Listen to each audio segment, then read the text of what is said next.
And so tell me about the electric guitar story.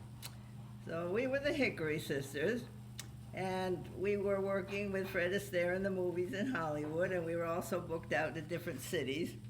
And when we were in Los Angeles doing some shows, why we went to Capitol Records, and while we were in Capitol Records, which at that time was owned by Bing Crosby and the Andrews Sisters, Les Paul and Mary Ford came in, and Les and Bing invented this electric guitar. It was a lot of fun. What was that like And when this they is came in? Roy Rogers and Dale Evans, and here this guy is with Frank Sinatra.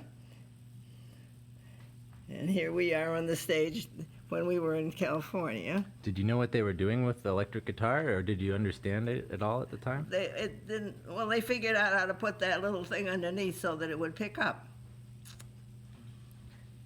Yeah. How did that feel when you watched them do that? Well, we didn't watch them. They were explaining it to each other how to do it. Here we are Could you playing. understand what they were talking about? Oh, yeah. Well, we all played music, so we knew what we were talking about. Did you think it was like special or Yeah. interesting? We had our guitars with us. Whoops, you wanted this a better okay. picture. So when they talked about the electric guitar, did you think that was going to be a big thing? Well, we needed it because the sound for the unelectrified guitars wasn't loud enough when you were off the stage. So we needed something that we could amplify. So here we are, another picture of it. That's the Martin 1943 Dregno, and they were very rare. There was only about 15 of them made, and they had pegs made out of plastic. Wow.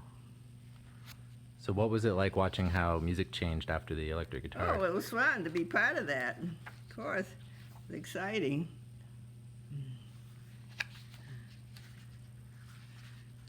And is there any other little story you'd like to tell me about a particular city or a building or a neighborhood that was special to you? Let's see if there's any other pictures here that would be interesting. Mm-hmm. Here's another picture of the guitars if you want to explain them a little better. Oh yeah, that's great. At the time, where would you hang out in the city? Like, where would you meet up? Were there cafes or? Oh, yeah, well, we used to go to Walgreens, and we and Marilyn Monroe and all those kids used to hang out there. Why Walgreens? Yeah, at Walgreens, they had a wall that had the thunderstorm happen, and then the sun would come out, and then it would rain. It was a very interesting place. Oh, like a special wall? Yeah, a special wall in Like an the installation? in the restaurant. Was it electric?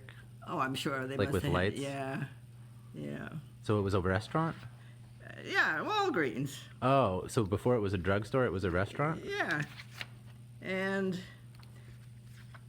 when we were in the Upper Peninsula of Michigan, which is up in here, we used to go up there, and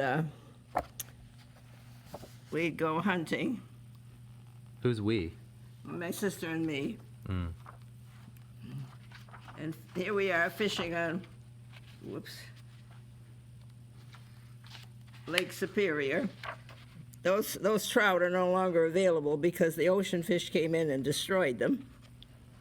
And then we were hunting up in Canada,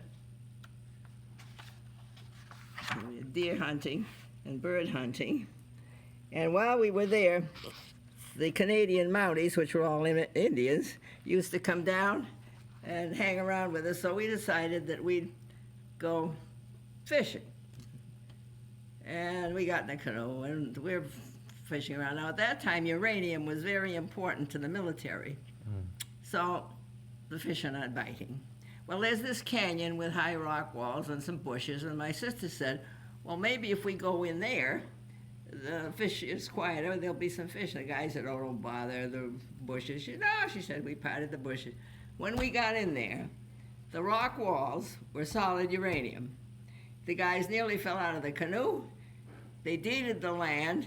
They had the railroad track coming in. They were millionaires overnight. They named it after my sister, Priscilla.